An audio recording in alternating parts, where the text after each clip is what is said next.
Diddy is a truly disturbing man, and one of his most high-profile victims, Usher, has finally come forward to expose what was done to him. This is beyond evil. Forget him. That's right. Diddy did something so terrible to Usher that it landed him in the hospital. This story goes way back to when Usher was just 14 years old and full of talent. He had just signed with L.A. Reid's Layface Records, the label behind the rise of several major music stars.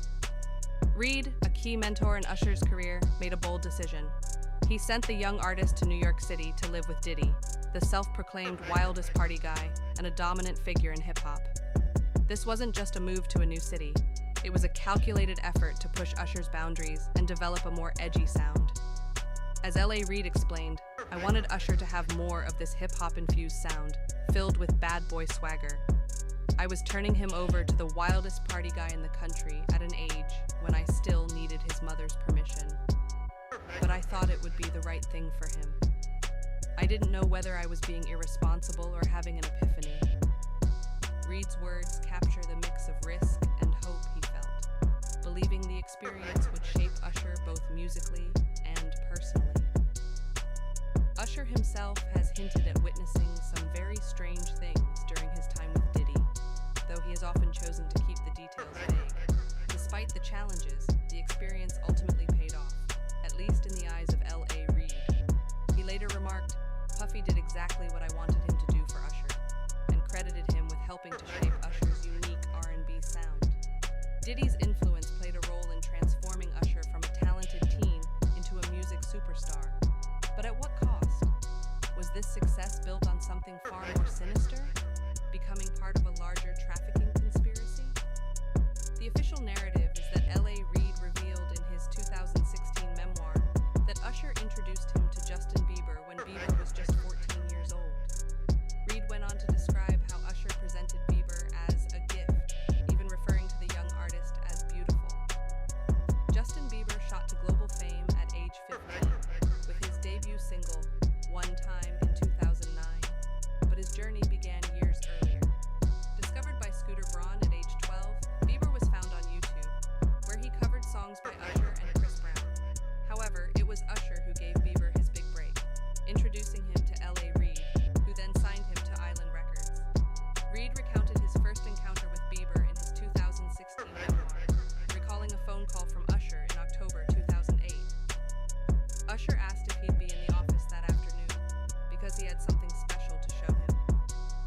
At 4 p.m., Usher arrived with an adorable 14-year-old boy. Reid described Bieber as beautiful, like a woman can be beautiful, and men rarely are. He also noted how Bieber immediately turned on the charm. Justin Bieber immediately sat down at the piano, began singing, then picked up a guitar, and performed effortlessly, like a seasoned entertainer. Usher proudly introduced him, saying, "This is Justin Bieber."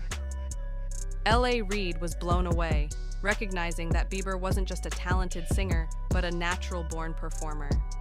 When Usher said he had a gift, he wasn't kidding, Reid recalled.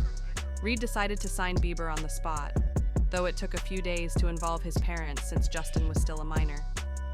He also noted flown out to Atlanta by a manager. His name's Scooter Braun. Flown out to Atlanta just to meet with him and meet different producers and different people. I was actually going to meet Jermaine Dupri at his studio. And who rolls up? Usher in his Range Rover. Yeah, rolls up, and I was like, "Is that who I think it is?" And Scooter was like, "Yeah." And so I ran up to him and I was like, Usher, I love your songs. You want me to sing you one?" And he was like, "Let's just go inside, little buddy. It's cold out." So the politest possible way he could say no, he did. And I was like, wow, he just turned me down. And I was a little disappointed. He had to go into a studio session, so I was like, whatever. And a week later, he actually watched my videos with my manager and was like, "Oh my gosh, why didn't I let him sing?" So flew me back to Atlanta, where I got to meet him again, and he wanted to sign me. But there was something else. Justin Timberlake, right? Yes, Justin Timberlake also wanted to sign me. It was like kind of like, what happened was Justin Timberlake and Usher both went into a ring and boxed it out. And the outcome was Usher. I think it was a TKO. Be